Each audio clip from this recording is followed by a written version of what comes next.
قل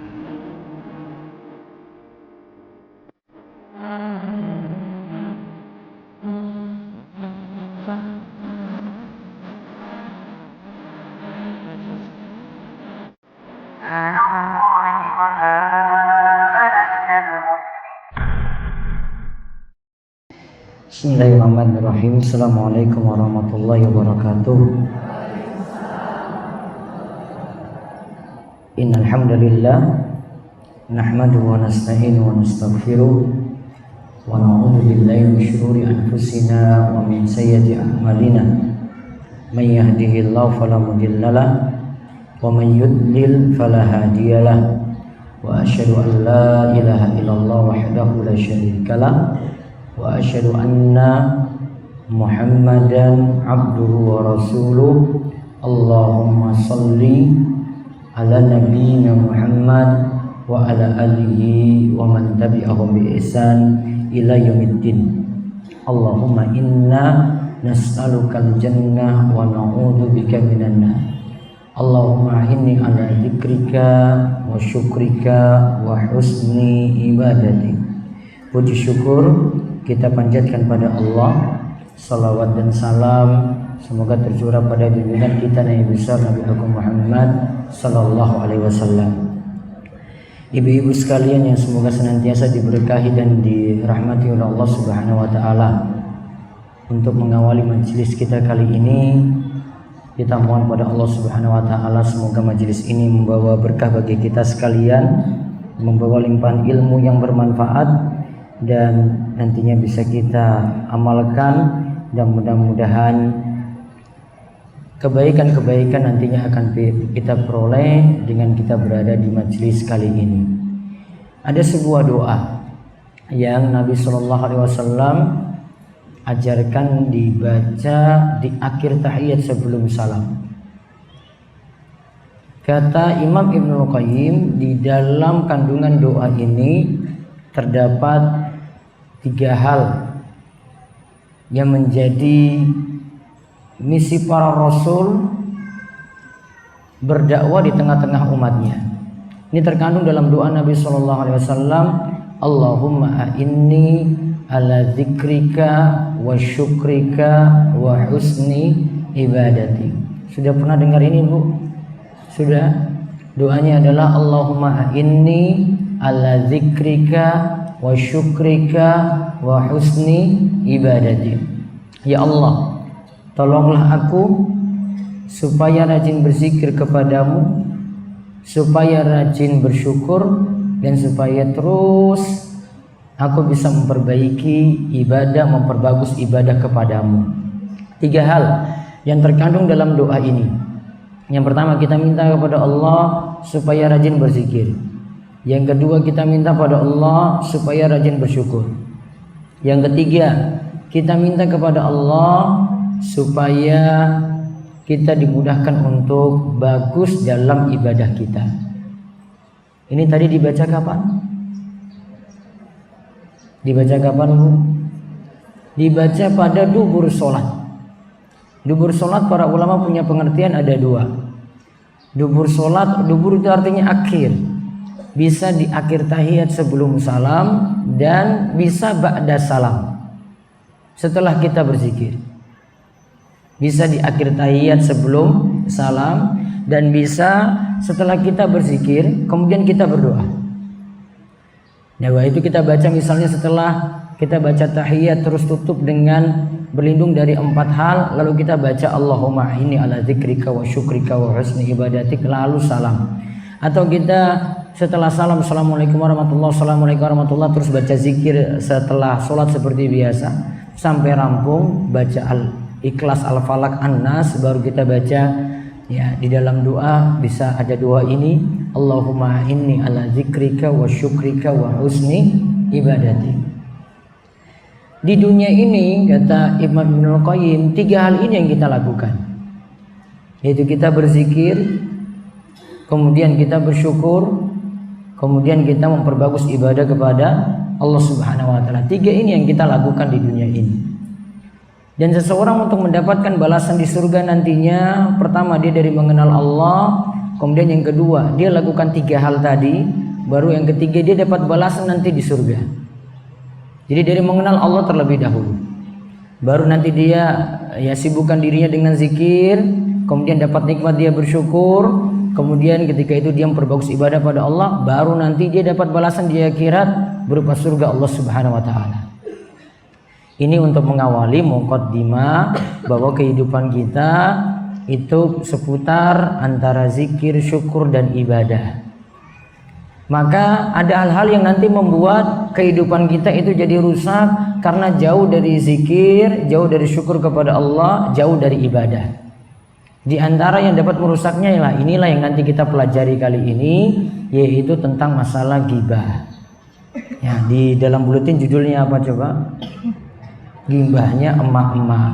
Itu bahasa gaulnya saja. Ya. Artinya di sini saya ingin jelaskan di antara fenomena yang ada di sekitar kita, terutama ibu-ibu. Ya, ghibah ini pasti ada. Nanti kita akan lihat ghibah itu bagaimana disebutkan pengertiannya, kemudian hukumnya itu bagaimana, lalu akan disinggung nanti ada ghibah yang diharamkan dan ada ghibah yang dibolehkan, kemudian solusi untuk mengatasinya seperti apa, dan hal-hal yang lain yang seputar dengan ghibah nanti kita akan bahas. Baik, silahkan lihat di buletin. Ya, kita akan kaji ya secara detail nantinya. Saya akan berikan rincian-rincian dan ibu-ibu nanti bisa tambahkan dalam catatannya tentang masalah ghibah ini. Moga dibaca apa itu ghibah.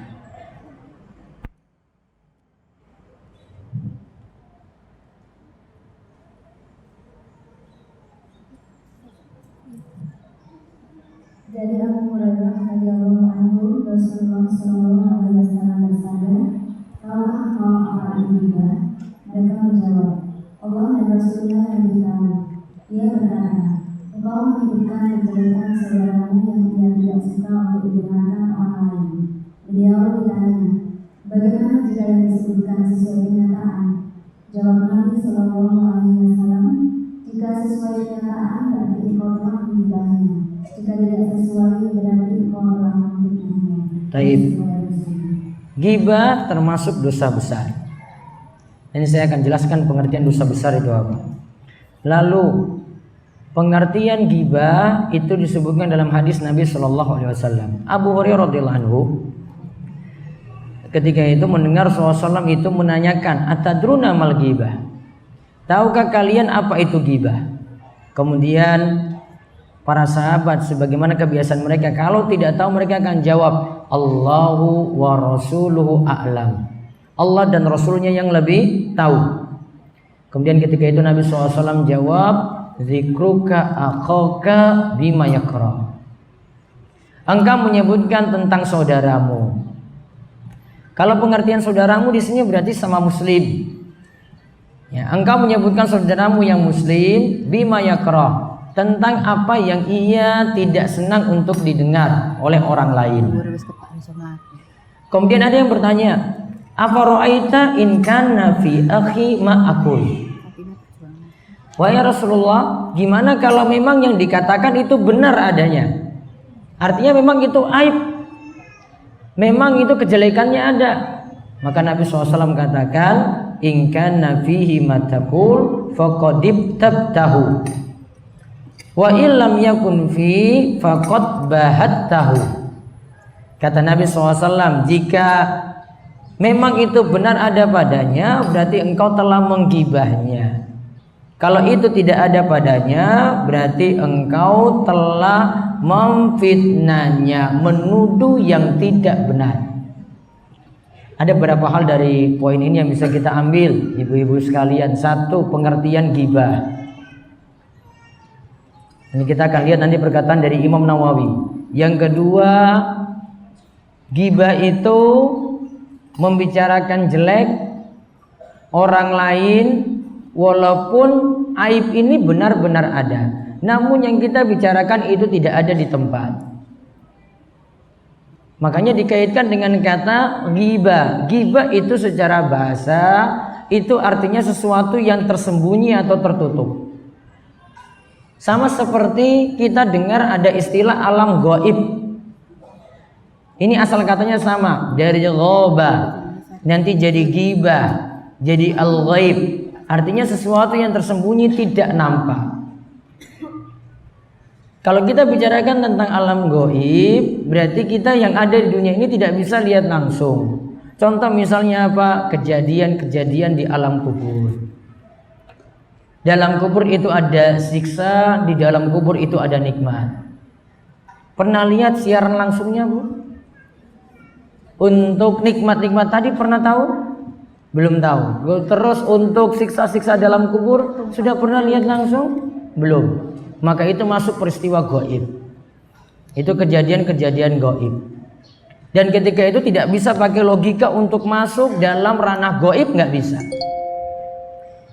Ibu-ibu nggak bisa pakai logika untuk menggambarkan atau menyatakan sesuatu tentang alam gaib ini kecuali dengan dalil. Kalau tidak ada dalil nggak boleh. Saya singgung dulu tentang alam gaib ini biar dipahami, karena nanti nyambung dengan hal itu. Ibu-ibu nggak bisa pahami tentang alam gaib kecuali harus dengan dalil. Contoh misalnya disebutkan dalam dalil, kubur itu bisa tambah luas dan bisa ada penerangan di dalamnya. Artinya diberikan cahaya. Bagi orang-orang beriman dalam kubur, kuburnya diperluas. Bagi orang-orang yang fasik, berbuat maksiat, orang kafir, kuburnya dipersempit dan kuburnya dalam keadaan gelap. Adanya siksa kubur ini kita sudah meminta perlindungan juga di dalam doa. Allahumma inni a'udzubika min azabi jahannam. Terus wa min azabil qabri, terus wa min fitnatil mahya wal mamat wa min syarri fitnatil masiihid dajjal. Situ ada perlindungan dari min azabil qabri. Berarti di kubur itu ada siksa. Bentuk siksanya seperti tadi. Kubur dipersempit dan ada kegelapan di situ, tidak ada cahaya. Sekarang pertanyaannya, apakah kalau tahu seperti ini, kubur itu perlu nggak diberikan penerangan? Ya ibu-ibu, kan tadi gelap, ya tadi gelap kan, terus ditaruh penerangan di luar biar terang. Gimana? Manfaat atau tidak? Manfaat atau tidak? Kenapa tidak manfaat? Tadi ada lampu loh itu di luar. Karena itu di dalam kubur, logika nggak masuk di sini. Ibu buka kubur pun juga nggak akan bisa melihat kejadian itu juga karena ini sudah jadi alam berbeda. Kalau itu ada nikmat, di situ ada siksa. Sekarang mungkin nggak orang yang dapat nikmat di dalam kubur terus keluar dari kubur? Terus orang yang dapat siksa dalam kubur terus kabur dari kubur? Mungkin atau tidak, Bu? Masuk di logika nggak ini?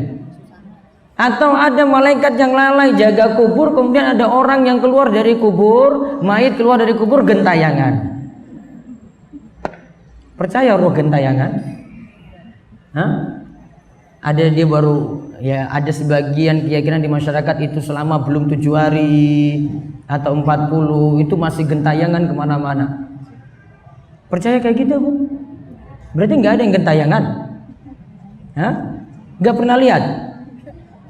Bukannya ibu-ibu sering lihat ada kain putih tiba-tiba itu muncul ketika di jalan gitu. Ada kain putih yang terbang. Masuk kamar mandi aja lihat kain putih terbang. Kebanyakan nonton sinetron, film-film horor. Ya, masalahnya di situ. Ibu terlalu banyak halusinasi tentang itu. Kalau senyatanya enggak ada. Terlalu terbayang-bayang dengan itu sehingga keluar gitu lihat kain putih. Wong itu kain biasa kok. Lihat pagi-pagi ternyata kain biasa. Malam harinya bilang itu berterbangan. Masuk dalam toilet juga sudah dalam keadaan takut. Ya, itu karena keyakinan-keyakinan yang keliru tadi. Kan tidak boleh punya keyakinan seperti itu. Berarti kalau orang itu masih takut dengan hantu gimana kalau begitu? Ya ibu-ibu, masih takut dengan hantu, imannya masalah enggak? Imannya masalah atau tidak? Masalah besar itu. Dia takut pada sesuatu yang sebenarnya tidak bisa membuat orang itu takut seperti itu. Itu kan terlalu terbayang-bayang ketika dia nonton di TV seperti tadi. Nah, balik itu tadi alam gaib, ya. Kembali ke ghibah. Ghibah itu secara bahasa artinya sesuatu yang tertutup. Berarti yang dibicarakan itu nggak ada. Kalau ada berarti kita jelekan dia langsung. Namun kalau nggak ada itu namanya apa? Ghibah. Walaupun dia ada di tempat lain. Ini satu masjid nih. Ibu lagi bicara, cuma beda tempat duduk 3 orang aja dari ibu. Ya. Dia tahu nggak? Dia dengar nggak? Tidak dengar. Oh berarti itu masuk dalam ghibah. Ya.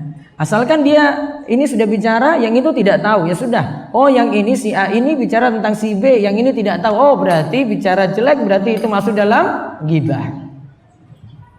Walau itu nyata ada padanya.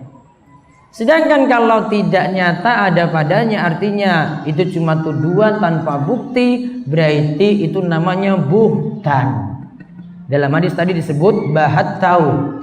Bahasanya itu artinya buhtan, yaitu kalau dalam bahasa kita artinya kita telah memfitnahnya dengan tuduhan yang tidak benar. Kita telah memfitnahnya dengan tuduhan yang tidak benar. Berarti ada beberapa kesimpulan, kita simpulkan sini. Satu, pengertian ghibah sudah disebutkan, membicarakan jelek orang lain. Yang kedua, ghibah itu berbeda dengan fitnah. Kemudian yang ketiga, ghibah itu membicarakan sesuatu yang ada pada orang lain. Aib-aibnya kita bicarakan. Bicarakan dengan apa coba Bu? Dengan lisan, dengan mulut? Bisa nggak dengan ketikan Bu? Bisa atau tidak? Bisa. Nanti saya akan sebutkan bentuk-bentuk ghibah gimana. Bukan hanya itu saja bentuknya dengan lisan saja.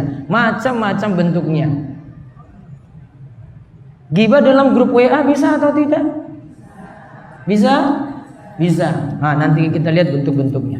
Coba dibaca di bawahnya ada perkataan ghibah kata Imam Nawawi. Di bawah hadis tadi. Masih halaman pertama. Masih halaman pertama. Nah, itu ada ghibah kata Imam Nawawi.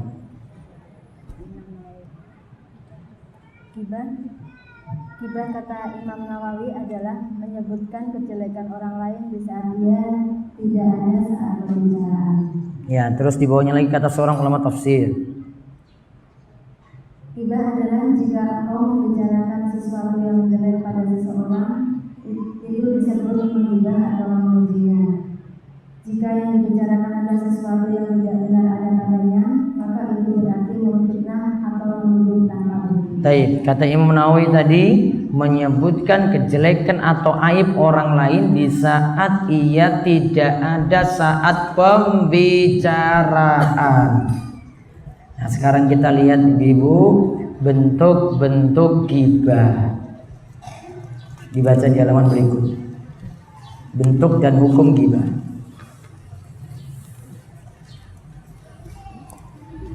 Baca dari dalam Al-Azkar. Dalam Al-Azkar, Imam Nawawi rahimahullah menyebutkan, ghibah adalah sesuatu yang amat jelek, namun tersebar di khalayak ramai. Yang bisa selamat dari tergelincirnya lisan seperti ini hanyalah sedikit.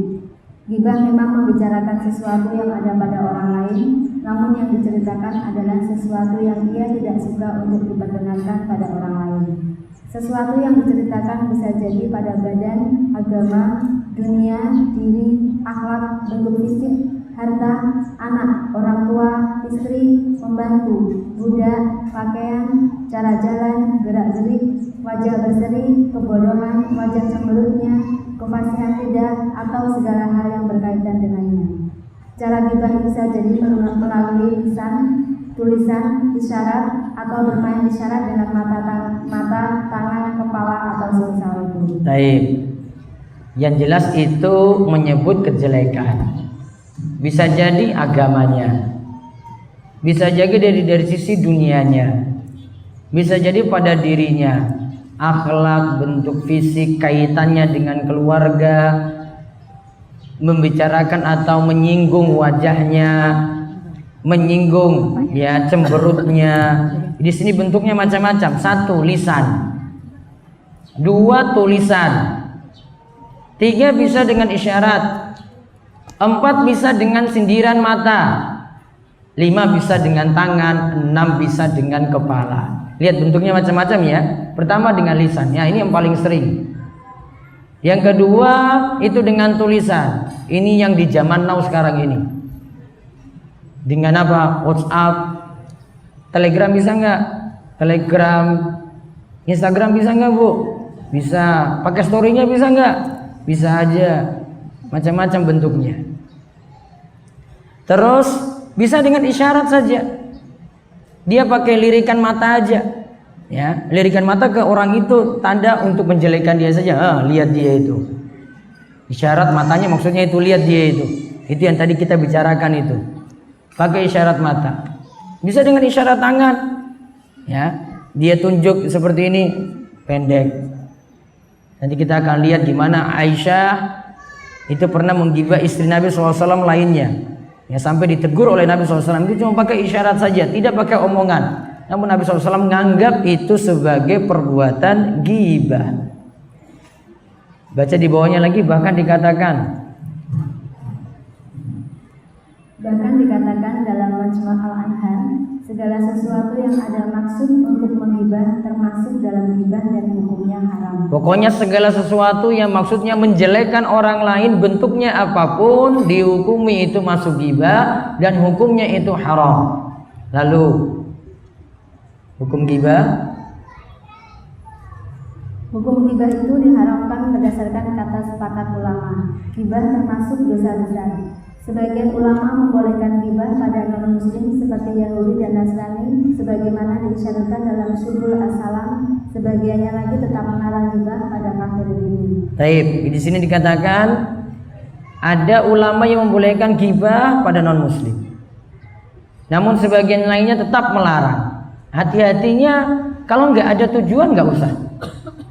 Daripada lisan kita kena masalah. Artinya ini berlaku untuk siapa saja. Kalau ada maslahat saja. Kalau tidak ada maka tidak boleh sama sekali untuk menggibai orang lain. Hukum asalnya itu haram. Coba lihat lagi apa kata Ibnu Katsir. Ibnu Katsir rahimahullah mengatakan, ghibah diharamkan berdasarkan ijma' atau kesepakatan para ulama. Dan tidak ada pengecualian dalam hal ini kecuali jika benar-benar jelas maslahatnya. Nah, lihat, kalau benar-benar jelas maslahatnya baru boleh. Kalau tidak ada alasan tidak boleh. Nanti kita lihat ada ghibah-ghibah yang dibolehkan. Namun terlebih dahulu ibu-ibu perhatikan ya di bahasan berikut, dosa ghibah seperti makan bangkai saudaranya sendiri. Saya bacakan ayatnya dulu. Allah berfirman, ya ayyuhalladzina amanu ijtanibu katsiran minadh-dhanni inna ba'dadh-dhanni itsm wa la tajassasu wa la yaktab ba'dukum ba'dha ayuhibbu ahadukum ay ya'kula lahma akhihi maitan fakarihtumuh wattaqullaha innallaha tawwabur rahim. Wahai orang yang beriman, jauhilah kebanyakan prasangka, karena sebagian prasangka itu dosa. Wala tajassasu, janganlah lakukan tajassus. Nanti saya jelaskan. Kemudian dan janganlah lakukan ghibah salah satu di antara kalian. Apakah kalian itu senang ayyakula lahma akhihi, memakan daging saudaranya sendiri yang sudah jadi bangkai? Tentu ia tidak suka. Wattaqullah innallaha tawwabur rahim. Bertakwalah kepada Allah, sesungguhnya Allah itu tawwab. Allah itu maha penerima taubat, lagi Allah itu maha penyayang. Beberapa hal ini dilarang dalam ayat ini. Ini cuma satu ayat aja. Surat Al-Hujurat ayat 12 yang tadi dibacakan ya di awal pertemuan ini. Ini dosa-dosa yang dilarang dalam ayat ini. 1. Su'uzon. 2. Tajassus. Saya nanti jelaskan. 3. Ghibah. Ulang, 1 apa? Su'uzon. Asalnya kita kepada sama muslim, bahkan kepada orang dekat kita, bahkan kepada suami sendiri, asalnya itu husnuzon, gak boleh su'uzon. Su'uzon baru ada ketika ada bukti. Dari su'uzon ini beralih yang kedua. Kedua dosanya apa? Tajassus. Apa itu tajassus? Mencari-cari aib orang lain. Orang lain di sini adalah orang yang baik-baik atau orang yang beriman. Dicari aib-aibnya. Bisa ketika itu diikuti dia jalan kemana, kemudian ingin tahu di sini kekurangannya. bisa juga dengan membuka-buka ya akunnya misalnya kalau di medsos, atau bisa dengan membuka-buka HP-nya. Terus dicari-cari aibnya. Berarti tajassus bisa juga dilakukan pada suami sendiri. Bisa atau tidak, Bu? Ketika kapan? Ibu-ibu, ketika kapan, Bu? Apa tadi tajassus tadi? Coba. Mencari-cari aib orang beriman. Suaminya beriman atau tidak? Hah? Suaminya jadi Fir'aun? Enggak kan? Baik-baik kan? Nah, boleh enggak tajassus? Tidak boleh. Pengertian tajassus tadi apa? Mencari-cari aib pada orang beriman. Kalau dia jelas fasik baru cari-cari aibnya enggak masalah. Kalau dia orang baik-baik enggak boleh. Berarti pertanyaan selanjutnya, boleh enggak periksa-periksa HP suami? Hukum asalnya bagaimana, Bu? Ya ibu-ibu, boleh atau tidak? Boleh nggak curiga-curiga dengan HP-nya? Coba pengertian tajassus tadi apa coba? Jangan diubah-ubah pengertiannya. Gak bisa jawab kan, pada bingung kan?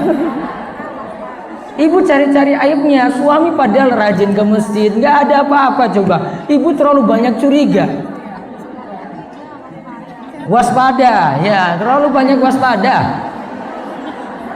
Padahal Masya Allah suaminya tampangnya itu jenggotan, ke masjid terus berjamaah gitu. Namun selalu curiga, karena mungkin habis nonton sinetron apa itu, ada Cinta Ketiga atau apa itulah. Terus akhirnya nuduh suaminya. Ini jangan-jangan ini suami saya kayak begini ini. Ya. Diwaspadai, dicurigai, dibuntuti terus. Itu apa namanya tadi, Bu? Tajassus. Sering ya tajassus ini ya? Iya. Nggak boleh. Asalnya nggak boleh. Kecuali apa tadi saya bilang? Kalau jelas fasiknya, jelas ada buktinya. Terus ya sudah saya periksa-periksa. Nah, kalau ada buktinya, kalau nggak ada gimana? Nggak boleh. Apa yang harus didahulukan pada suami, Bu? Ini suami sendiri. Husnuzon apa suuzon, Bu?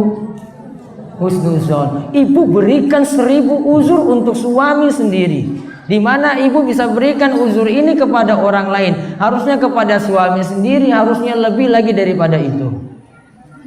Kecuali kalau suaminya sudah macam-macam, beda lagi. Mudah-mudahan suaminya baik-baik saja, Bu. Ya, paham ini ibu ya? Tahu tajassus ya? Sudah. Terus yang ketiga tadi dosanya apa? Ghibah. Ya, dosanya itu adalah ghibah. Di sini dinyatakan apa? Seperti engkau makan daging saudaramu yang sudah jadi bangkai. Pertanyaannya, manusia ketika meninggal dunia, jasadnya itu suci atau tidak? Pada bingung ya ini kalau sudah tanya fikih ini. Ibu-ibu, ketika ada yang meninggal dunia, jasadnya suci atau tidak? Manusia suci atau tidak, Bu? Atau najis? Dua kemungkinan aja ibu pilih, suci atau najis. Manusia loh. Kok pada bingung ini? Kalau kambing mati disembelih, suci atau tidak itu dagingnya? Halal nggak? Halal. Baik, sudah ya. Baik.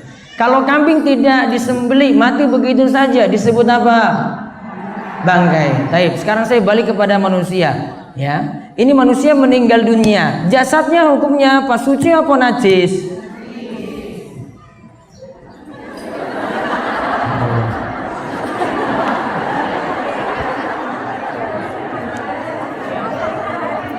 Dalam pembahasan fikih, jasad manusia itu suci.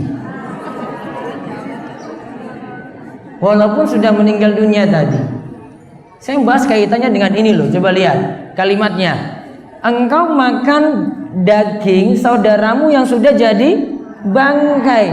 Apa mungkin dia makan sesuatu seperti ini? Coba. Mungkin nggak? Nggak mungkin, nggak boleh. Kenapa tadi jasad manusia masih dianggap suci? Allah katakan, kami telah karomna Bani Adam. Kami telah memuliakan Bani Adam. Walaupun dia dibunuh sekalipun, tetap itu jasadnya itu suci. Allah telah memuliakan manusia. Beda tadi kalau dengan hewan ya. Hewan ketika ditabrak terus mati, ya kambing ditabrak mati, jadi apa? Bangkai. Bangkai hukumnya apa? Najis. Manusia nggak boleh seperti itu. Mulia sekali. Kok mulia dimakan oleh orang lain kan nggak mungkin. Nah, di sini diibaratkan dengan sesuatu yang tidak mungkin ada. Dia tidak mungkin makan bangkai saudaranya sendiri. Berarti sesuatu yang tidak boleh. Kalau ini sesuatu yang tidak boleh, kok diibaratkan seperti itu, berarti keji sekali kalau ada yang melakukan. Diibaratkan dengan itu supaya orang jauhi. Itu kan bangkai saudaramu sendiri maksudnya. Harusnya nggak kayak gitu dong kamu lakukan. Ini saudaramu sendiri. Lalu dikatakan fakarihtumu, tentu ia tidak suka seperti itu. Maka disebut fattaqullah, bertakwalah kepada Allah. Innallaha tawwabur rahim. Sesungguhnya itu Allah Tawwab, Maha penerima tobat, Rahim, lagi Maha penyayang. Berarti dosa orang yang ghibah kira-kira dengan permisalan seperti ini, makan bangkai saudaranya sendiri, dosanya dosa kecil atau dosa besar? Dosa besar. Ingat ibu-ibu, pengertian dosa besar atau diistilahkan dengan al-kabair, kalau para ulama sebut, dosa besar itu adalah dosa yang mendapatkan hukuman di dunia atau mendapatkan hukuman di akhirat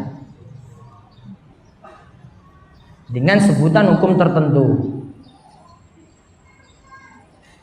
Contoh di sini lihat, ini diibaratkan dengan makan bangkai saudaranya sendiri.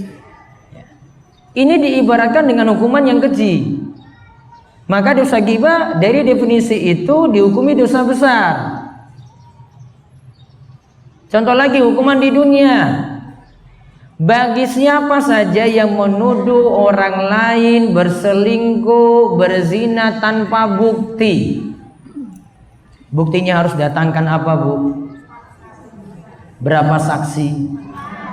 Kalau tidak sampai 4 bagaimana? Cuma 3 saja bagaimana? Enggak sah. Disebut dusta atau tidak? Disebut dusta. Tidak terpenuhi syarat 4 ini, maka yang menuduh kena hukuman qadzaf,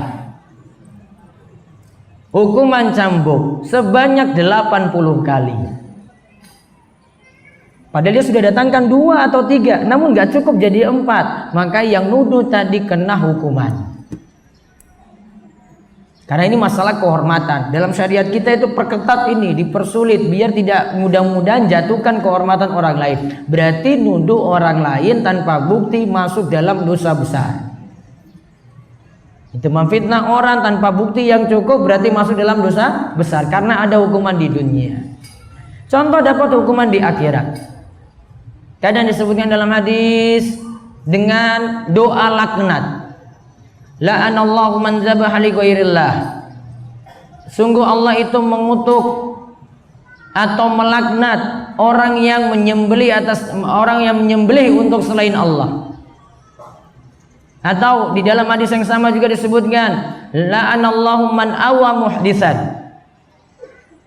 Sungguh Allah itu mengutuk orang yang menyembunyikan pelaku kriminal. Pengertian yang lainnya, man awa muhdisan, yaitu orang yang mendukung perbuatan yang tidak ada tuntunan. Kena laknat. Laknat itu secara pengertian diartikan oleh para ulama jauh dari rahmat Allah. Berarti kalau didoakan Allah itu melaknat, berarti jauh dari rahmat Allah. Dan dosa-dosa laknat itu para ulama sebut banyak sekali. Di antaranya tadi dalam hadis tersebut. Maka ini juga masuk dalam golongan dosa besar.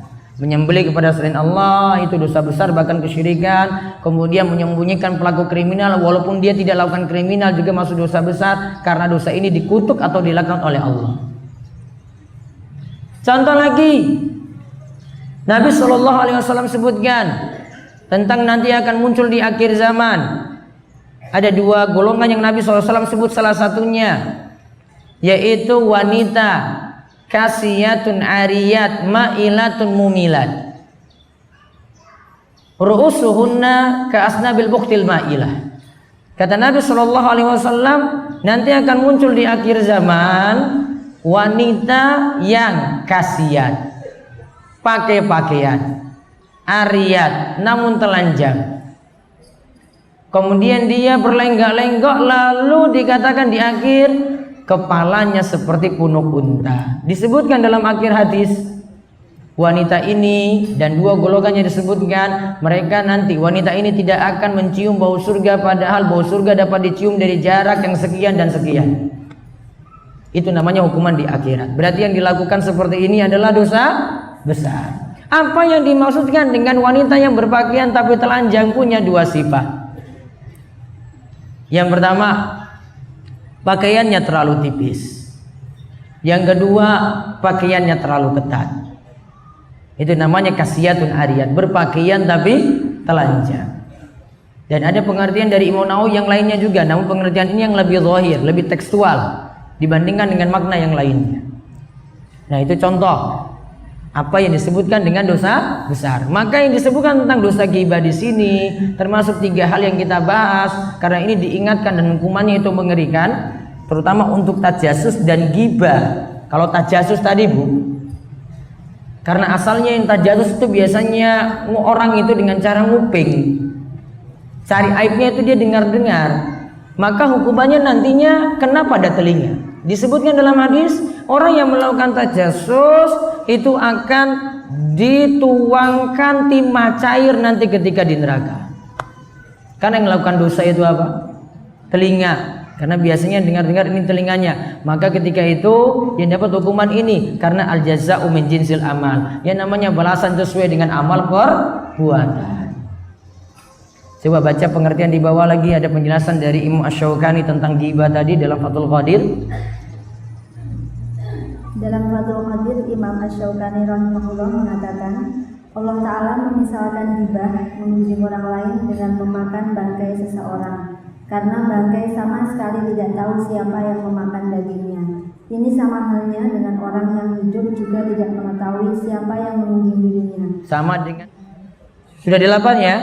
Sekarang 9. Juwairiyah binti Al-Haris. Juwairiyah binti Al-Haris. Terus 10.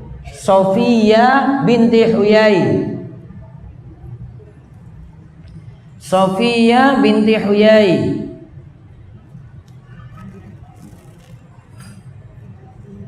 Terus yang ke-11, ini yang dinikahi paling terakhir, Maimunah binti Al-Haris. Maimunah binti Al-Haris.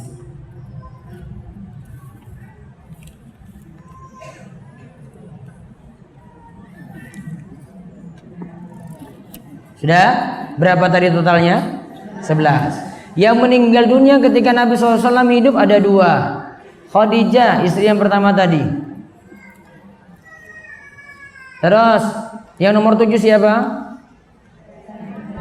Zainab binti Khuzaimah. Itu juga meninggal ketika Nabi SAW hidup. Itu cuma menikah dengan Nabi SAW beberapa bulan saja, terus meninggal dunia. Terus yang dinikahi dalam keadaan perawan cuma Aisyah. Usia berapa tahun nikahnya, Bu? 12. Berapa tahun? 12. 6 tahun, disetubui usia 9 tahun ketika sudah balik. Baliknya 9 tahun. Gak usah protes, Bu, nyatat aja. Kapan-kapan baru kita nanti diskusi langsung tentang hal ini. Saya malas bahas masalah itu nanti. Terus yang punya keturunan dari Nabi SAW cuma Khadijah.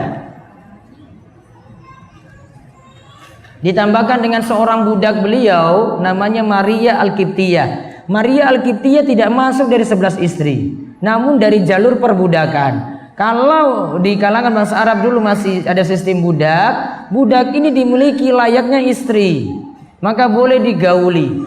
Dimilikinya budak ini sama dengan dimilikinya istri. Maka budak ini digauli oleh Nabi SAW, punya anak namanya Ibrahim 1. Yang lainnya itu dari Khadijah, punya 6 anak. 6 anaknya sudah hafal belum, Bu? Artis-artis hafal enggak? Coba catat anaknya lagi itu. Totalnya 7 ya. 1 dari Maria tadi, yang 6 itu dari Khadijah. Sekarang catat anaknya Khadijah. Berapa tadi? 6 ya. 1 perempuan dulu. Zainab. Terus yang kedua Ruqayyah. Yang ketiga Ummu Kulsum. Yang keempat Fatimah.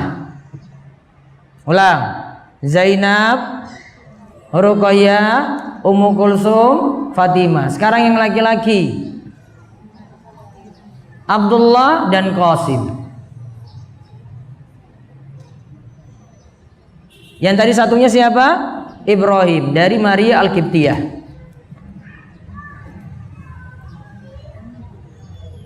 Zainab menikah dengan Abul As. Ruqayyah Ummu Kulsum menikah dengan Utsman bin Affan. Terus Fatimah menikah dengan Ali bin Abi Thalib. Nanti keturunannya nanti ada dari Zainab, nanti ada namanya Umamah di antara anaknya. Dari Fatimah ada Hasan, ada Husain. Fatimah dengan Ali itu ada Hasan, ada Husain. Nah, Nabi SAW itu biasanya main dengan cucunya. Di antaranya Umamah binti Zainab. Saat Nabi SAW itu sholat, beliau itu menggendong cucunya Umamah, putrinya Zainab. Ketika mau bangkit, beliau gendong. Kemudian ketika turun, beliau letakkan lagi. Maka menunjukkan, boleh nggak gendong bayi ketika sholat, Bu? Nah, itu dalilnya. Dan ibu mau tambahan gerakan, situ gerakan yang butuh. Ibu mau turunkan dia dulu bayi ini ketika mau sujud misalnya, boleh. Itu gerakan yang butuh, tidak membatalkan sholat. Bayi pakai pampers itu dipakai ketika ibu gendong, boleh atau tidak? Boleh atau tidak? Ada najisnya enggak? Hah? Ada. Namun itu tidak ganggu ibu ketika sholat, maka masih boleh. Itu tidak masalah. Asalnya jasadnya itu suci. Itu dalilnya. Apa dalilnya boleh gendong bayi ketika sholat? Ini ceritanya. Tahu dari Nabi SAW itu sholatnya bagaimana? Dari Umamah binti Zainab yang digendong oleh Nabi SAW saat beliau itu sholat. Putrinya Zainab langsung.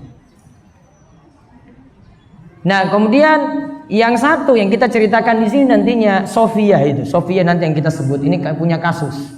Sofia itu di antara istri Nabi SAW yang dari jalur Yahudi. Mau ditarik keturunannya sampai di atas itu sampai Musa dan Harun.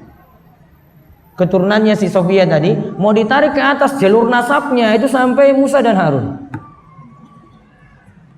Nah, masalahnya karena ini perempuan Yahudi beda dengan istri-istri yang lainnya dari kalangan bangsa Arab dan Quraisy, maka agak sentimen dengan si Sofia. Maka ada yang nggak suka dengan Sofia. Maka ada misalnya Hafsah ketika lihat Sofia, dasar kamu wanita Yahudi. Sesama istri coba. Istrinya siapa? Nabi SAW. Apalagi kalau ibu-ibu coba yang jadi kayak begitu.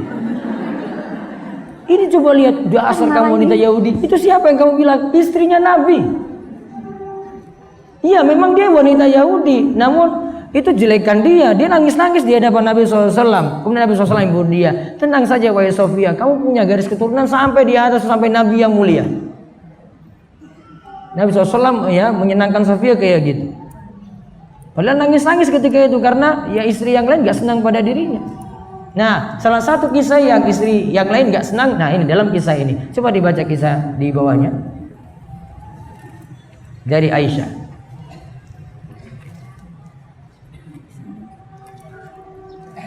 Dari Aisyah radhiyallahu anha ia berkata, Aku berkata kepada Nabi Shallallahu Alaihi Wasallam, cukup sudah engkau berkata tentang Safiyah seperti ini dan itu. Ia itu wanita yang pendek sambil berisyarat dengan jari. Terus Nabi SAW pun Nabi Shallallahu Alaihi Wasallam pun bersabda, sungguh engkau telah mengatakan suatu perkataan yang andai saja tercampur dengan air laut, kalimat itu akan mengotorinya. lihat Aisyah istri Nabi kan. Nah, ketika Sofia datang, Aisyah cuma isyarat kayak gini. Dengan apa tadi? Dengan jari. Apa isyaratnya? Dasar pendek kamu. Sesama istri nggak itu? Sama istri Nabi Shallallahu Alaihi Wasallam. Cuma dengan isyarat saja gini, nggak ada kata-kata keluar. Lalu Nabi SAW itu katakan kepada Aisyah, laqad qulti kalimatan law muzijat bima'il bahri lamazajathu. Ini isyarat ini Sofia nggak tahu berarti, karena cuma dia berisyarat gini saja. Mungkin di hadapan yang lainnya Sofia nggak tahu. Ya, andai saja kamu, ya Nabi SAW bilang sama Aisyah, hei Aisyah, andai saja kamu tahu perkataanmu tadi atau perbuatanmu tadi itu kalau mau dicampurkan dengan air laut kan airnya luas, banyak sekali airnya kan, maka perbuatanmu tadi kalau dicelupkan dalam air itu semuanya air laut itu akan tercemar, cuma gara-gara itu saja. Itu lagi ghibah atau tidak? Ghibah. Ghibahnya dengan apa? Isyarat. Isyarat apa tadi? Jari.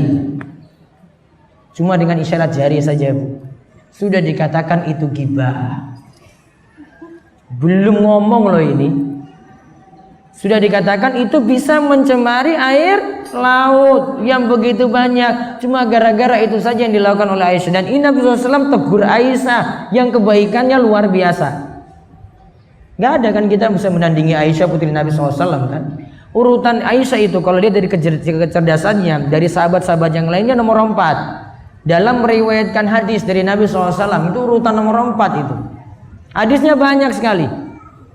Nomor 1 Abu Hurairah, nomor 2 Ibnu Umar, nomor 3 Anas bin Malik. Nah, nomor 4 Aisyah. Ibnu Abbas nomor 5. Aisyah ranking nomor 4, meriwayatkan hadis yang paling banyak dari Nabi Shallallahu Alaihi Wasallam. Sekitar 2000-an hadis yang ia riwayatkan, dengar langsung dari Nabi SAW. Dan Aisyah itu jadi murid Nabi SAW secara langsung. Tahu apa hikmahnya tadi Nabi SAW kok nikahi Aisyah itu usia berapa tadi? 6 tahun. Nabi SAW meninggal dunia, Aisyah itu masih berusia 18 tahun. Nabi SAW meninggal dunia, usia Aisyah berapa? 18 tahun. Itu baru 18 tahun. Maka lihat masih muda sekali. Kenapa Nabi SAW pilih Aisyah? Kecerdasannya dipilih. Mohon maaf, coba kalau Nabi SAW pilih yang sepuh-sepuh semua coba. Apa bisa mewariskan ilmu dari Nabi? Enggak bisa. Maka salah satunya harus Nabi SAW pilih yang masih perawat, masih gadis, masih belia, supaya apa? Bisa mewariskan ilmu dari beliau. Karena masalah rumah, istri-istrinya yang tahu dibandingkan sahabat yang di luar. Nabi SAW tidur bagaimana, Nabi SAW kesehariannya bagaimana, sampai mandi junubnya bagaimana. Wah, Aisyah riwayatkan itu. Kalau tidak ada Aisyah seperti ini, atau hadis dari Aisyah itu gugur, kita tidak tahu hadis-hadis seluk-beluk rumah tangga Nabi SAW sampai ibadah beliau dalam rumah, nggak tahu. Tahu salah satunya misalnya, nah ini jadi dalil dan ini sering ditanyakan oleh ibu-ibu misalnya. Aisyah radhiyallahu anha itu pernah tidur malam, kemudian Nabi SAW sudah bangun, lantas Aisyah cari-cari suaminya. Pegang-pegang, dapat kaki. Nabi SAW sedang sujud.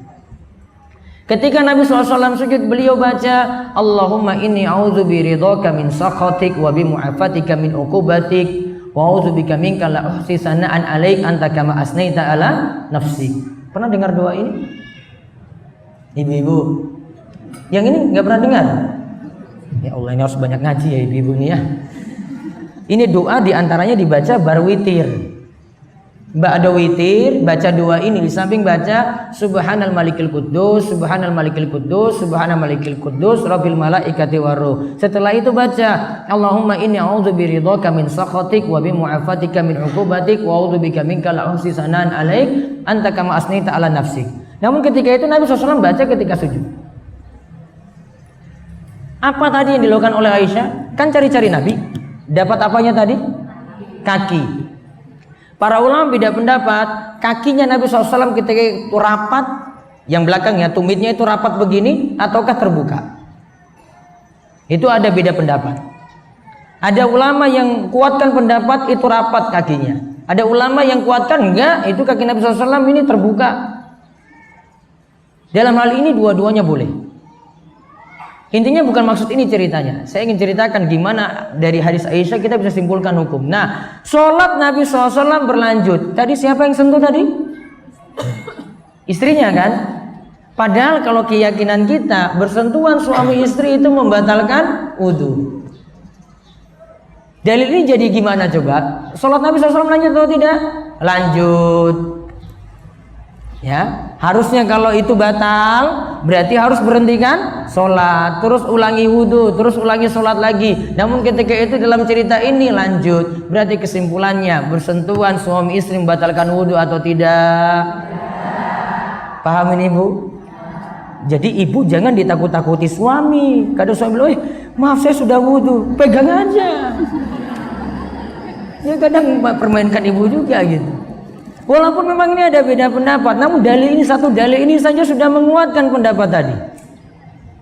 Tadi nyentuh apanya tadi coba? Kaki. Harusnya kalau itu wudhunya batal, Bu Nabi SAW batalkan sholat, ambil wudhu lagi, terus ulangi lagi sholatnya.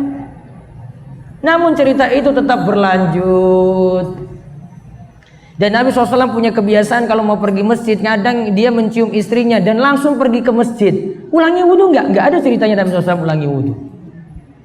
Padahal itu mencium istrinya itu.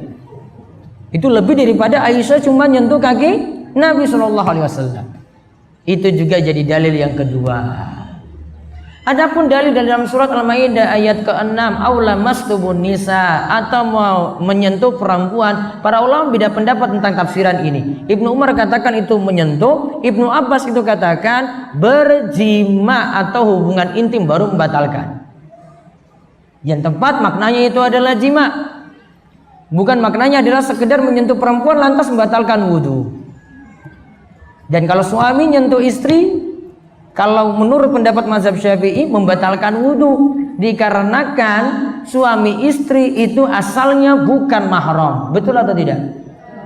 Ibu dengan suami ibu mahram atau bukan? Oh, bingung meneh. Apa pengertian mahram, Bu? Bu, pengertian mahram apa? Orang yang tidak boleh dinikahi. Berarti dengan suami mahram apa bukan? Coba ulang lagi tadi. Mahram itu apa mahram? Orang yang tidak boleh dinikahi dengan suami. Mahram atau bukan? Bukan mahram, namun kalau sudah akad maka jadinya halal. Kecuali dengan suami orang. Gitu. Paham Bu? Sudah paham ini? Ya, sudah. Terus lanjut lagi. Itu tentang Aisyah. Lanjut lagi di bawahnya, ghibah yang boleh sekarang.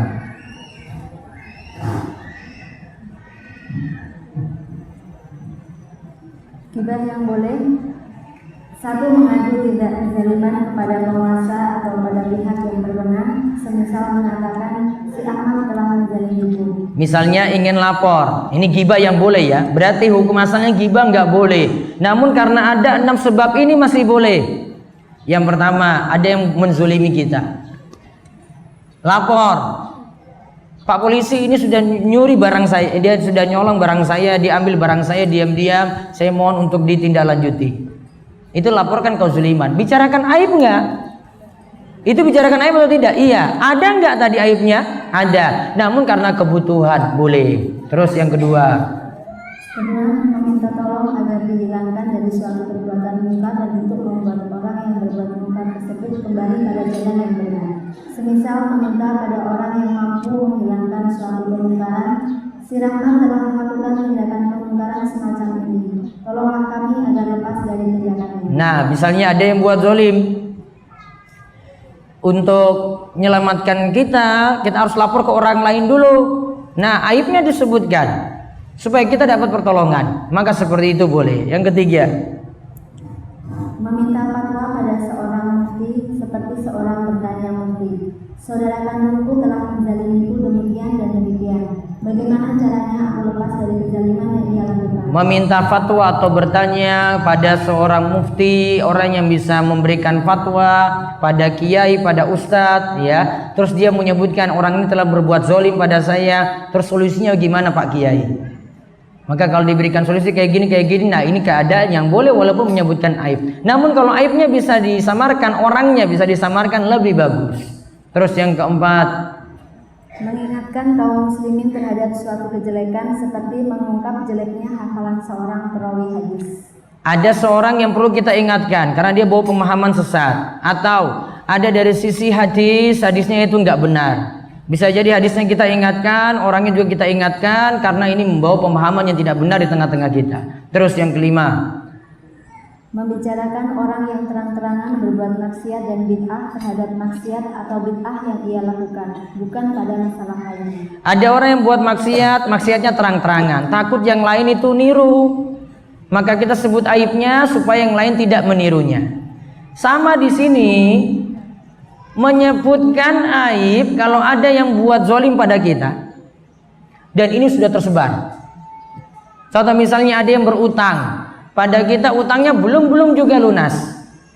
Terus sudah diketahui 20 orang kasusnya sama juga dengan kita. Ada orang ke 21 dan kita tahu dia minjam uang lagi, maka kita beritahu aibnya kayak gini. Ini sudah menzulimi banyak orang. Boleh diingatkan saja supaya yang lain tidak ketipu lagi. Terus yang keenam, menyebut orang lain dengan sebutan yang ia sudah makruh dengannya seperti menyebutnya si buta. Namun jika ada ucapan yang bagus itu lebih baik. Misalnya dengan cacat-cacatnya disebut, itu jadi panggilan orang-orang. Namun kalau ada kalimat lain yang bisa dipakai lebih bagus. Sekarang bahasannya kalau ada gibah yang boleh, gimana kalau menggibah suami? Boleh ataukah tidak? Sekarang lihat. Asalnya menggibah suami tidak boleh kecuali dengan alasan salah satu gibah yang diperbolehkan di atas. Baik. Asalnya menggibahi suami boleh atau tidak? Tidak boleh, kecuali ada 6 alasan di atas. Sekarang kita lihat satu hadis yang menyebutkan tentang masalah seorang istri menggibah suaminya yang super pelit. Terus dari Aisyah. Dari Aisyah radhiyallahu anha, ia berkata bahwa Hindun binti Utbah, istri dari Abu Sufyan, telah datang berjumpa Rasulullah Shallallahu Alaihi Wasallam. Lalu berkata, wahai Rasulullah, sesungguhnya Abu Sufyan itu orang yang sangat pelit. Ia tidak memberi kepadaku nafkah yang mencukupi dan mencukupi anak-anakku, sehingga membuatku mengambil hartanya tanpa sepengetahuannya. Apakah berdosa jika aku melakukan seperti itu? Taib, dia bilang apa tadi? Nafkahnya nggak cukup. Terus mau ngapain dia? Mau ngambil tanpa sepengetahuannya. Istilah kita itu apa, Bu? Mencuri. Istilahnya apa, Bu? Mencuri. Ini dompet suami, diambil uangnya diam-diam, gitu kan? Nah, ini dia maksud perkataannya kayak gitu. Nah, terus lanjutannya Nabi SAW bersabda. Nabi Shallallahu Alaihi Wasallam bersabda, ambillah dari hartanya apa yang mencukupi anak-anakmu dengan cara yang patut. Baik, ambillah dari hartanya yang mencukupi dirimu dan anak-anakmu dengan cara yang patut. Berarti boleh atau tidak? Boleh. Apanya yang boleh? Boleh tapi secukupnya. Untung bapak-bapak nggak ada di sini nih. Kalau saya sudah ingatkan bapak-bapak ini. Apa hukum asal ngambil uang dalam dompet suami? Boleh ataukah tidak? Boleh. Ya Allah. Boleh asal. Salah ngajar atau bagaimana ini? Coba ibu baca cerita ini baik-baik. Lihat pertanyaannya di atas. Suaminya siapa coba? Abu Sufyan. Sebut namanya enggak? Iya.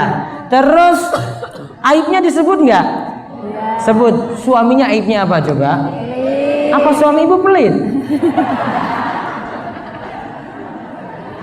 Sekarang berarti kesimpulannya, asalnya tidak boleh nyolong dompet suami. Kecuali ketika kapan? Pelit. Apa pelit terus, Bu? Nafkahnya kurang? Ya Allah, itu makanya Nabi SAW ceritakan tuh banyak wanita masuk neraka. Apa sebabnya? Itu tadi itu kurang bersyukur. Bilang cukup, enggak cukup. Iya, kurang terus. Tahu ceritanya kenapa banyak wanita masuk neraka? Kenapa, Bu? Ya, bikufrihin. Terus para sahabat wanita dengar, kufur apa wahai Rasulullah? Kamu sebut kufur? Kufruhunna bil ashir, itu kekufuran mereka pada suaminya. Artinya apa? Kurang bersyukur pada pemberian suami. Sekarang cukup atau tidak, Bu? Masih cu dan Bu Ben. Belum, ada yang bilang cukup, belum. Ya Allah. Asalnya nggak boleh. Apa yang terjadi pada istrinya Abu Sufyan tadi, si Hindun? Kenapa? Suaminya pelit, nafkahnya nggak cukup. Makanya Nabi kan katakan, ambil yang mencukupimu. Berarti kalau yang mencukupinya, taruhlah kebutuhannya misalnya, mencukupinya yang dia butuh, yang kurang itu 1 juta, berarti diambil berapa? 1 juta. Dia ambil 2 juta, berarti 1 juta nyolong dong. Paham ini Ibu? Nah, berarti tadi balik hukum asal mengambil uang dalam dompet suami bagaimana? Tidak boleh. Ya Allah, berikanlah taufik dan hidayah pada ibu-ibu semua. Terus sudah kita ketahui seperti ini, maka ini salah satu hadis yang menunjukkan suaminya disebutkan aibnya di hadapan Nabi Shallallahu Alaihi Wasallam. Kemudian dia dapat nasihat, akhirnya dapat solusi dari Nabi SAW. Kalau tujuannya seperti ini, meminta fatwa boleh. Namun kalau ibu mau samarkan tadi, ada kasus Ustadz, ini ada seorang suami, dia kayak gini, kayak gini, kayak gini. Kan nanti tidak dicurigai itu suami ibu. Ini siapa tahu cerita dari yang lainnya yang nanya. Itu lebih baik untuk menjaga kehormatan suami. Siapa tahu yang ditanya itu tahu suami ibu itu siapa. Jaga aibnya lebih utama, maka disamarkan dulu namanya, baru kemudian tanya dengan kalimat yang seolah-olah bukan ibu yang tanya langsung. Paham ini ya? Baik. Sekarang solusi untuk menghindari ghibah. 1, mending memikirkan aib sendiri yang masih banyak. Dibaca. Dari Abu Hurairah radhiyallahu anhu, dia berkata, salah seorang dari kalian dapat melihat kotoran kecil di mata saudaranya, tetapi dia lupa akan kayu besar yang ada di matanya. Nah, peribahasanya apa sih itu? Semut di seberang lautan nampak, gajah di pelupuk mata tak nampak. Nah, Nabi SAW katakan, yabsuru ahadukumul qadhah. Seseorang di antara kalian bisa melihat qadha fi ayuni akhihi. Dia lihat kotoran di mata temannya. Wa yansal jizla awil jiz'a fi aini nafsihi. Namun dia lupa ada kayu besar yang ada di depan matanya. Kadang kita mikir aib orang terus. Wah, dia itu aibnya kayak gini-gini. Wah, hati-hati dengan dia itu ya. Bicarakan aib orang terus, nggak tahu kekurangan diri sendiri itu bagaimana. Maka kalau kita banyak mikir aib kita, kekurangan kita itu banyak, ada yang kita bicarakan agamanya lebih bagus, harusnya dikoreksi untuk kita. Iya, dia kekurangannya situ, namun saya lebih kurang daripada dirinya. Itu namanya koreksi diri, memikirkan aib sendiri. Oh, yang itu agamanya sudah bagus, oh jilbabnya sudah bagus, dia tutup sempurna. Oh, saya ini masih kurang, saya perbaiki lagi. Oh, itu ibadahnya bagus, saya perbaiki ibadah saya memikirkan ibadah saya sendiri. Oh, yang ini sudah rajin belajar agama, tahu masalah wudhu, tahu masalah tayamum, tahu masalah mandi junub misalnya. Oh, dia itu belajarnya rutin, Masya Allah ilmunya itu sudah banyak. Saya bicarakan aib dia, tetap kebaikannya nutupi tadi kekurangan-kekurangan dia yang ada. Saya aibnya lebih banyak lagi. Contoh misalnya sederhana, uang keseharian kita saja, ya, ketemu dengan ibadah yang jadi rutinitas. Ada di situ wudhu, ada di situ tayamum, ada di situ mandi junub. Sekarang saya tanya Bu, mandi junub itu rukunnya berapa?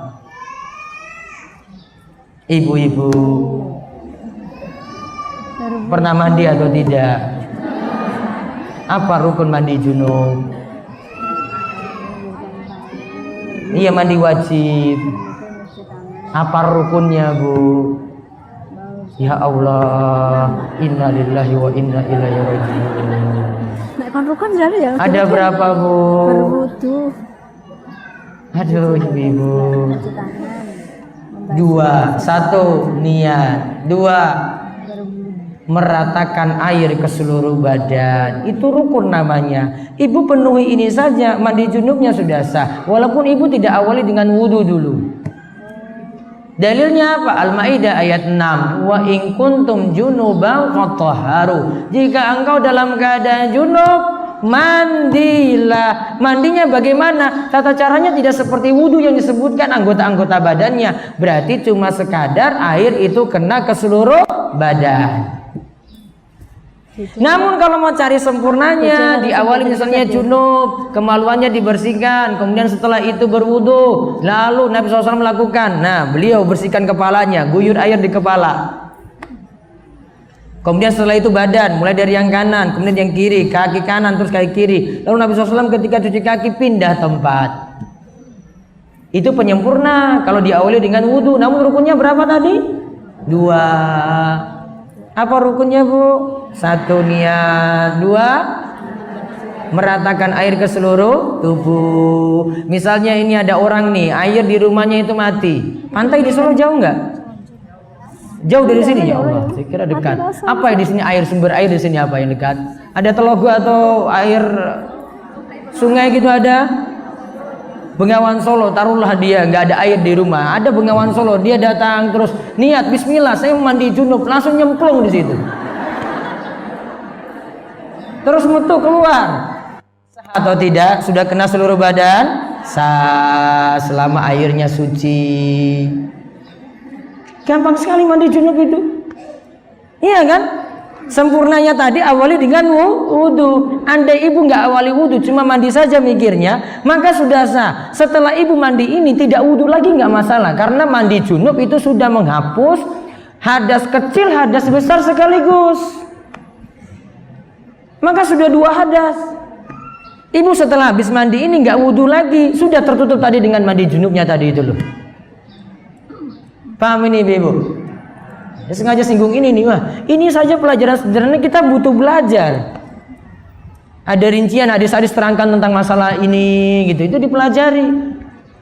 Sederhana itu ibu temukan terus itu. Ya. Terus perbedaannya, ibu mandi junub dengan mandi suci dari haid apa coba? Ya Allah ibu-ibu, aduh saya minum dulu aduh. Perbedaannya apa, Bu? Ibu-ibu. Iya. Apa bedanya? Iya niat tadi sudah masuk juga. Apa bedanya? Ada 2 perbedaan. Kalau disebutkan dalam riwayat hadis. Perbedaan yang pertama, untuk mandi haid itu dilepas ikatan rambutnya. Kalau mandi junub diberikan keringanan, tidak dilepas nggak masalah. Perbedaan yang kedua disebutkan dalam hadis untuk mandi haid itu dengan daun bidara untuk membuat jadi wangi. Karena ketika haid kan dalam keadaan tidak bersih, bau tidak enak, maka dicampur dengan daun bidara. Kalau mau diganti saat ini berarti campur dengan sabun. 2 perbedaan. Sekarang pertanyaannya, kenapa mandi junub itu tidak dilepas ikatan rambut, mandi haid iya? Kenapa ibu-ibu? Mandi haid berapa kali? Sebulan? 1 kali. Mandi junub? Nah, sudah dapat jawabannya kan? Mandi junub sudah paham kan jawabannya? Sudah. Kalau ibu disuruh lepas ikatan rambut terus repot untuk mandi junub. Itu jawabannya. Sudah ibu-ibu? Paham ini? Nah, itu perbedaan sederhana mandi haid setelah suci dari haid dan mandi junub. Pertanyaan lainnya lagi, Bu. Ibu ketika mau tidur sekarang dalam keadaan haid, datang bulan, pertanyaannya, diperintahkan berwudu atau tidak? Bingung meneh. Apa, Bu? darah ibu itu belum berhenti. Ibu wudhu, apa pengaruhnya dengan darah tadi coba? Apa membuat diri ibu jadi suci atau hadasnya itu jadi berkurang? Atau tetap masih dalam keadaan tidak suci? Tidak suci. Ibu mandi bolak-balik pun tidak akan jadi suci. Sampai apa yang terjadi? Kalau darah haidnya itu berhenti. Maka para ulama katakan tidak dianjurkan bagi wanita haid mau menjelang tidur mesti berwudu. Ada perkataannya saking Imam Nawawi dan yang lainnya kayak gitu. Paham ini? Ya. Beda kalau darah ibu sudah berhenti. Ibu misalnya berhenti darahnya jam 11 malam, nanti mau nunda mandinya jam 11 malam masih dapat isya nanti. Jam 1 malam darahnya berhenti. Kemudian ya sampai subuh itu belum mandi, maka ibu baru mandi ketika itu. Nah, mau menjelang tidur ibu ringankan tadi keadaan ibu karena darahnya sudah berhenti, ibu mandi, ibu wudu. Maka ini meringankan hadas namanya. Sama seperti yang hubungan intim di malam hari, kemudian sebelum dia tidur dia wudu dulu untuk meringankan hadasnya. Walaupun itu harus hilang ketika mandi, yaitu mandi besar. Seperti itu. Satu pembahasan lagi terakhir. Anggap diri kita lebih rendah dari orang lain. Abdullah Al-Muzani, dibaca. Abdullah Al-Muzani mengatakan, jika iblis memberikan was-was kepadamu bahwa engkau lebih mulia dari muslim lainnya, maka perhatikanlah. Jika ada orang lain yang lebih tua darimu, maka seharusnya engkau katakan, orang tersebut telah lebih dahulu beriman dan beramal soleh dariku, maka ia lebih baik dariku.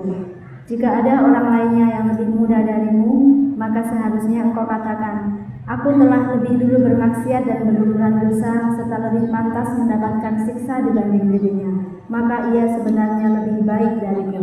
Demikianlah sikap yang seharusnya engkau perhatikan ketika engkau melihat yang lebih tua atau yang lebih muda darimu. Baik. Kita kalau lihat orang lain selalu menganggap diri kita lebih kurang daripada dia. Kalau itu lebih tua, oh dia lebih banyak lakukan kebaikan daripada kita. Oh umurnya lebih panjang, sudah banyak sholat, sudah banyak sedekah, sudah banyak puasa daripada kita. Kalau itu lebih muda, dosa-dosanya masih sedikit dibandingkan dengan kita. Maka kalau lihat seperti ini terus, kita akan mandang aib kita itu terlalu banyak. Maka kita terus jadinya memperbaiki diri daripada ngurus aib orang. Lalu gimana supaya kita tidak terlalu banyak ngurus aib orang? Sibukkan waktu. Terus kalau ibu dapati majelis ghibah, apa yang ibu lakukan coba? Apa yang ibu lakukan? Satu, tinggalkan majelis itu. Yang kedua, kalau ibu tidak mau tinggalkan, bela mati-matian orang yang dijelek-jelekan dalam majelis.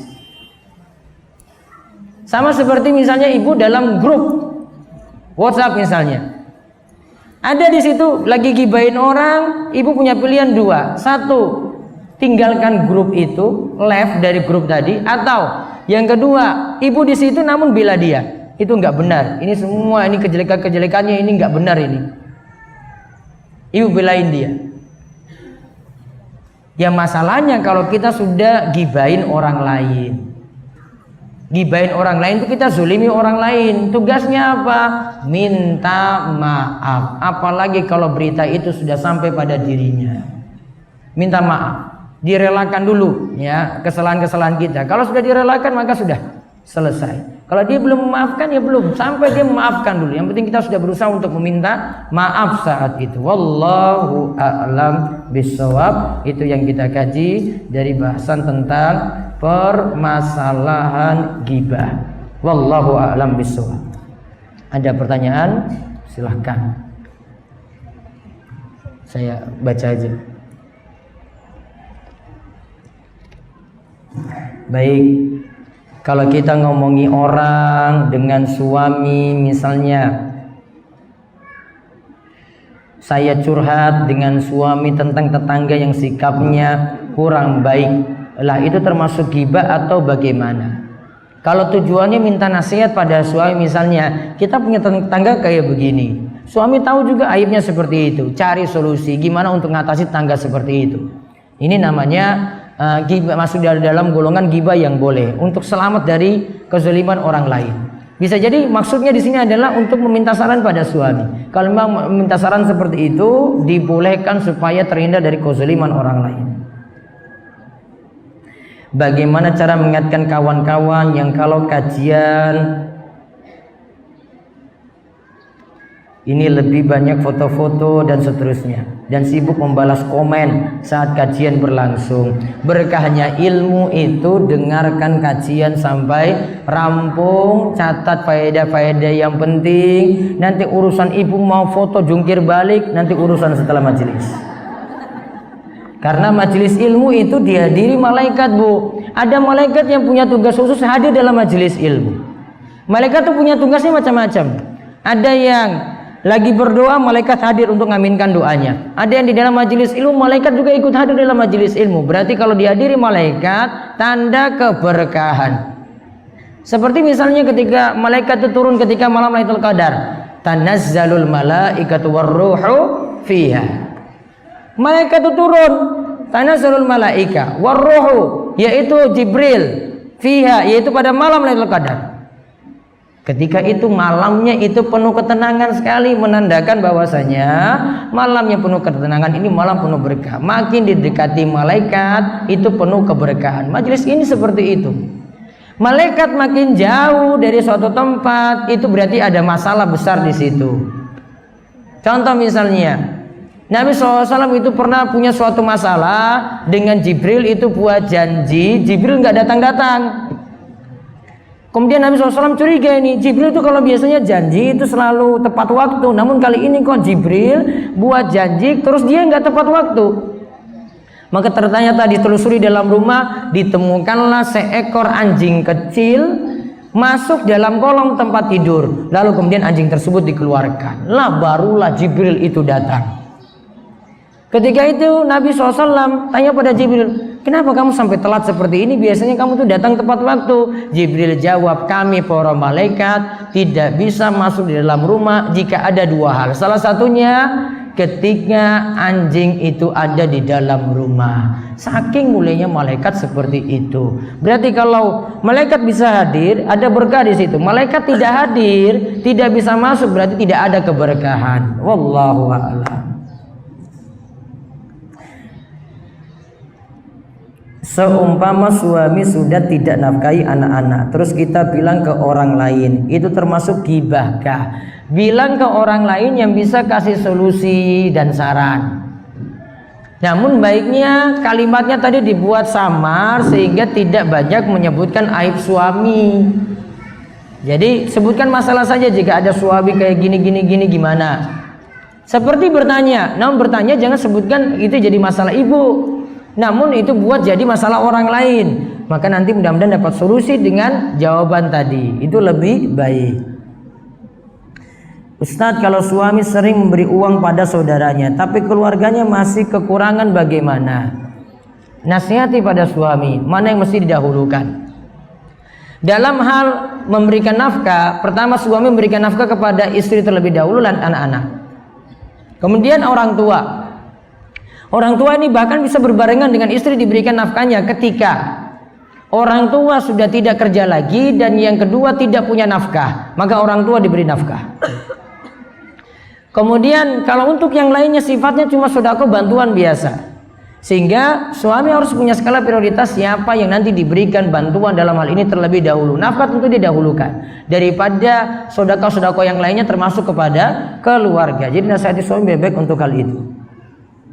Jika ada teman yang menggibah orang lain kemudian kita mendengarnya, apakah dosanya sama dengan yang menggibah? Bagaimana sikap kita? Kalau tahu itu gibah, maka sikapnya adalah ingkari dalam hati. Kemudian ingkari juga dengan lisan kalau bisa. Ya, kita cegah tadi perkataannya, dikonter itu perkataannya. Ini sepertinya aib yang dibicarakan. Maaf, saya nggak ikut-ikut. Kalau bisa lebih daripada itu lagi, ya nasihati dia supaya alihkan pembicaraan, lebih cari majelis yang lebih bermanfaat. Ya, itu lebih baik. Kalau didiamkan saja, tidak ada bentuk pengingkaran seperti tadi, berarti tanda kita setuju berada di majelis semacam itu. Karena Nabi SAW katakan tentang orang yang melihat kemungkaran, sebagaimana disebutkan dalam hadis Abu Sa'id Al-Khudri, Man ra'a minkum munkaran falyughayyirhu biyadi fa illam yastati fa bilisani fa illam yastati fa biqalbihi wa dzalika ad'aful iman. Siapa yang lihat kemungkaran maka ubahlah dengan tangannya, kalau punya kemampuan dengan tangan. Kalau tidak mampu ubah dengan lisannya. Kalau tidak mampu ubahlah dengan hatinya. Tanda dia itu mengingkari dan itu selemah-lemahnya iman.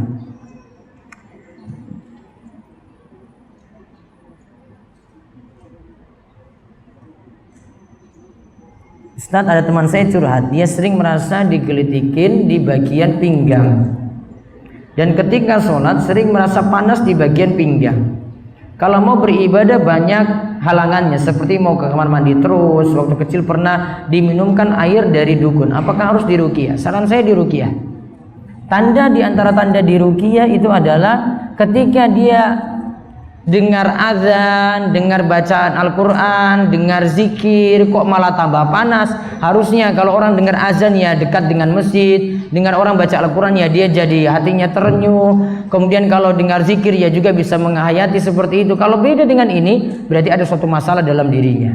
Maka saran saya coba diruqyah.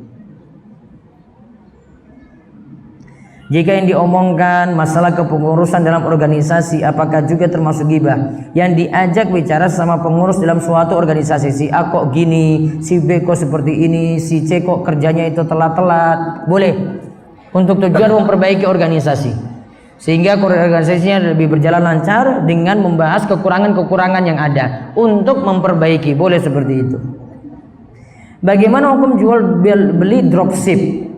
Di mana ada sebuah hadis Rasulullah SAW bersabda, jika engkau membeli sebuah barang, maka jangan engkau kembali hingga engkau menerima barang tersebut. Taib. Lalu sedangkan jika kita belum tahu barangnya, namun kita sudah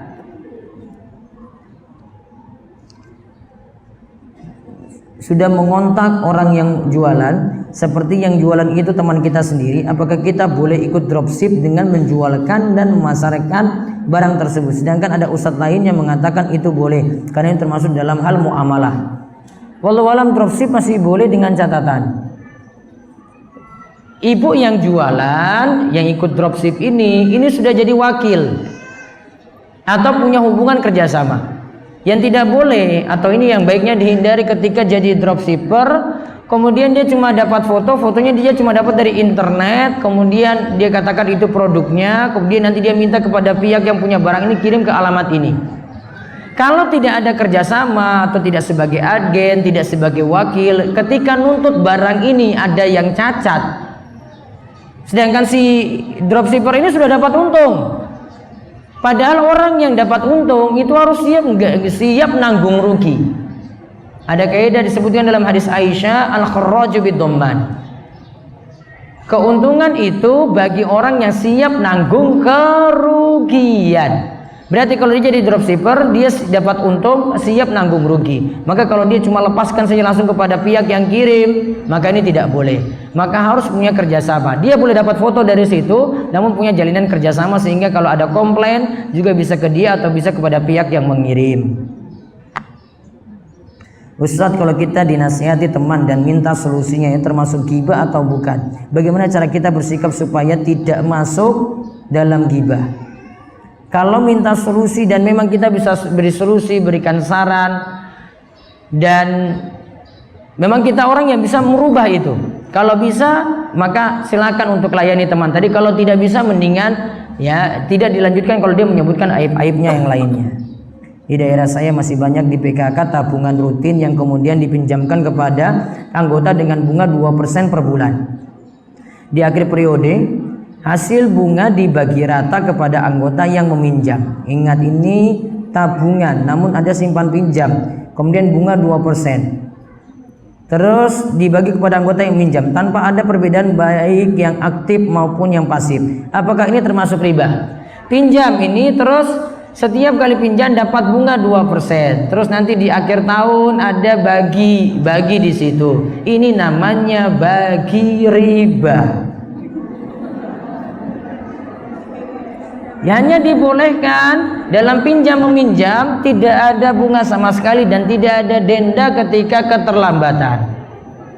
Orang yang beramal atau sedekah tapi uangnya hasil riba bagaimana? Ingat, ketika dulu renovasi Ka'bah, saat Nabi SAW itu belum diangkat jadi Nabi, Ka'bah itu hancur karena kena banjir besar. Maka ketika itu Ka'bah itu dibangun dengan harta yang halal semuanya, tidak ada harta penzoliman, tidak ada harta riba. Maka asalnya harta riba tidak boleh disebut sebagai sodakoh, karena dia bukan harta yang thayyib. Yang ada cuma pencucian harta saja. Jadi dihindari untuk penggunaan masjid, namun selain itu untuk bantu orang lain, namun tujuannya bukan sedekah, namun cuma pencucian harta saja yang bermasalah. Bagaimana menggunakan fasilitas perbankan yang notabene sekarang yang sedang marak di sekitar kita agar tidak terkena dosa riba? Karena suami saya gajinya di transfer Bank. Kalau yang rawan itu kalau kaitannya dengan simpan pinjam, namun kalau ada kaitannya dengan transfer karena gajinya di situ, wallahu alam, yang penting tidak diambil bunganya saja tiap bulan. Saya sering membicarakan aib orang lain, si C dengan saudara saya B, karena ingin mencari penyebab kenapa dia melakukannya sebagai pembelajaran bersama. Gibahkah seperti itu? Kalau aibnya terang-terangan boleh untuk bahan pembelajaran. Kalau aibnya itu sembunyi-sembunyi dia lakukan, baiknya tidak disebarkan aibnya terus-menerus. Bagaimana sikap istri jika suami suka menggibah? Jika diingatkan suami marah, bilang istri tidak asyik diajak bicara. Kalau yang biasa gibah itu istri, kalau suami itu gibah, innalillah. Yang biasa banyak ngomel itu istri, kalau suami gibah, wah ini luar biasa suaminya ini. Yang biasanya rawan untuk laki-laki itu jaga mata, kalau perempuan apa?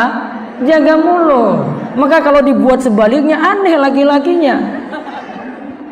Makanya kalau laki-laki kok senang gibah, ini lidahnya ini luar biasa. Itu banyak pada perempuan, namun kalau laki-laki kayak gitu, wah ini aneh kalau saya bilang. Maka istri pokoknya ingatkan terus. Ya, sifat suami seperti ini tidak baik, jangan ikut-ikutan untuk menyebar aib-aib yang ada. Apa hukumnya bekerja menjadi satpam pada hotel mawar? Apa ini? Hotel nakal. Nggak boleh, dukung maksiat, gajinya bermasalah. Bagaimana cara menasihati suami yang sering melakukan amalan yang tidak ada tuntunan? Ibu ngaji baik-baik, punya ilmu yang mumpuni, nasihati suami dengan lemah lembut. Dan ingat, sifat suami itu asalnya tidak mau dinasihati oleh orang di bawah. Suami kalau lihat yang di bawahnya nasihati, dia malah komentari lagi, kamu ini baru ngaji sekian kali aja sudah jadi ustazah. Dia ada komentar yang nggak baik. Maka ibu harus cari strategi gimana biar suami itu bisa dapat nasihat dengan baik. Caranya boleh jadi ngajak ke majelis ilmu, ikut ngaji bareng, kemudian dapat nasihat. Nah dari situ nantinya dia bisa memperbaiki diri pula.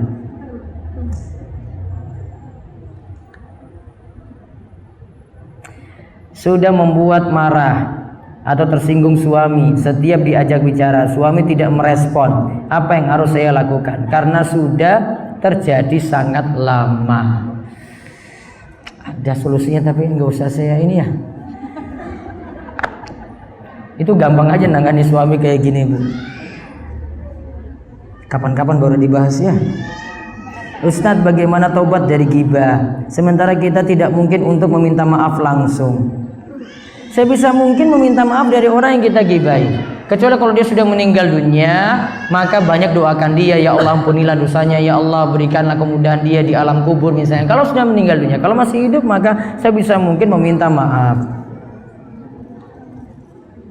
Dari definisi ghibah, apakah bisa diartikan bahwa ghibah berarti ada yang mendengarkan dan ada yang membicarakan? Jika dua pihak begitu, iya. Maka apa hukumnya kalau kita membaca berita tentang keburukan si A si B? Ya, terus itu ada di koran atau majalah dan hanya membaca lalu disimpan sendiri saja, tidak dibicarakan ke orang lain. Itu namanya kita lagi membaca atau mendengar perbuatan ghibah dan kita tidak mengingkarinya. Kalau kita tahu seperti itu, baiknya berita kayak begini yang ada di TV, yang ada di koran tidak dibaca. Baca yang tidak ada unsur untuk menjelek-jelekan orang lain, itu lebih aman. Tempat kerja suami lingkupnya banyak perempuannya. kadang pun sip bareng sama perempuan, kadang berpikir macam-macam, sempat buka HP-nya juga. Mereka di grup kerja bercanda-candaan dengan kawan-kawannya tersebut. Bagaimana saya menyikapi itu supaya tidak terus-terusan terbesit prasangka jelek terhadap suami? Berarti tadi tajasus yang kita bahas ini ya. Tajasus atau enggak ini? Suaminya di lingkungan perempuan, terus biasanya bercandaan kalau di grup dengan perempuan. Maka solusinya gini, nasihati suami. Kalau di grup kayak gitu ada dengan lawan jenis, jangan terlalu banyak bercanda dengan perempuan-perempuan yang ada. Ingat istrinya. Istri kalau baca seperti ini pasti nanti ini apa-apaan, masa suami saya itu ngomong dengan perempuan lain kayak begini. Dengan saya saja tidak pernah. Dengan istrinya kalimatnya sudah berubah. Kalau dengan orang lain panggil say, yang lainnya yang mesra-mesra. Dengan istrinya panggil bentuk fisik tubuhnya. Paham ini ibu? Dengan orang lain masya Allah kata-katanya itu mesra sekali. Nggak boleh. Maka kalau ada kata-kata gitu ibu ingatkan. Di grup itu normal-normal saja. Insya Allah kalau suaminya itu baik-baik, paham agama, tidak akan macam-macam. Namun kalau saran saya ada tempat kerja yang lebih aman bagi suaminya, ya lepas dari ini lebih baik, lebih menyelamatkan suami ibu insya Allah.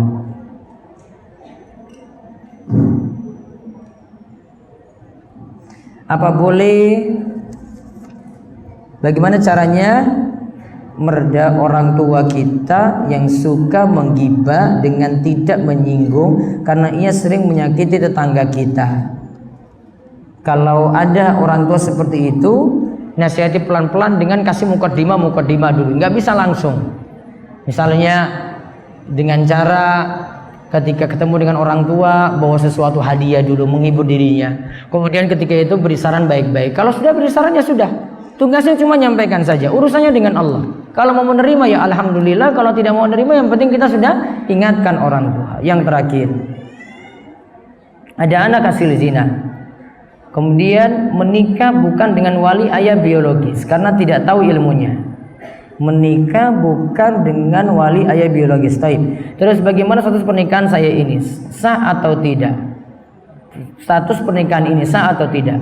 Bagaimana nasab anaknya nantinya? Apakah harus mengulangi akad nikahnya? Yang pertama, anak hasil zina, bapak biologisnya secara hukum tidak boleh menikahi anak, tidak boleh jadi wali untuk anak ini. Karena al-waladu lil firash wal ahiru al hajaru. Anak itu disandarkan pada pemilik ranjang. Saat berzina, tidak ada situ yang sah untuk jadi pemilik ranjang kecuali ibunya. Wal akhiru al hajaru, anak hasil zina, ya orang yang berzina, laki-laki yang berzina cuma mendapatkan hajar, batu sia-sia belaka. Terus ditanya, kalau di sini wali ayah biologisnya, malah kalau tidak dengan ayah biologisnya itu lebih tepat. Dia cari wali hakim.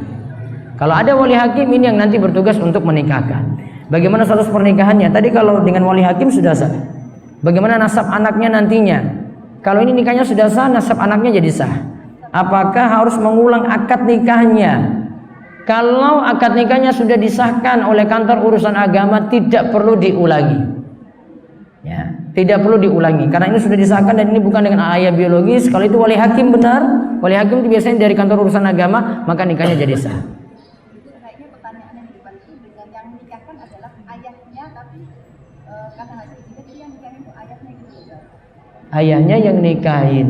Tadi di sini anak hasil zina menikah bukan dengan wali ayah biologis karena tidak tahu ilmunya. Malah kalau dia nikah, yang nikahinya itu ayah biologisnya malah jadi masalah. Kalau dengan wali hakim sah. Kalau dengan ayah biologisnya baru jadi masalah. Ini ada pertanyaan panjang. Nanti bisa tanya ke saya langsung juga. Baik, itu saja yang kita bahas untuk kesempatan pagi menjelang siang ini. Mudah-mudahan bawa berkah bagi kita semuanya. Allah berikan kita tambahan ilmu, terus bisa memperbaiki diri, dan Allah terus memberikan kita keberkahan dalam rumah tangga, dalam diri kita dan keseharian kita semuanya. Demikian, insya Allah kita ketemu lagi pada Kamis kelima berikutnya. Kami tutup. Wabillahi taufiq wal hidayah wa ridha wal inayah. Wassalamualaikum warahmatullahi wabarakatuh.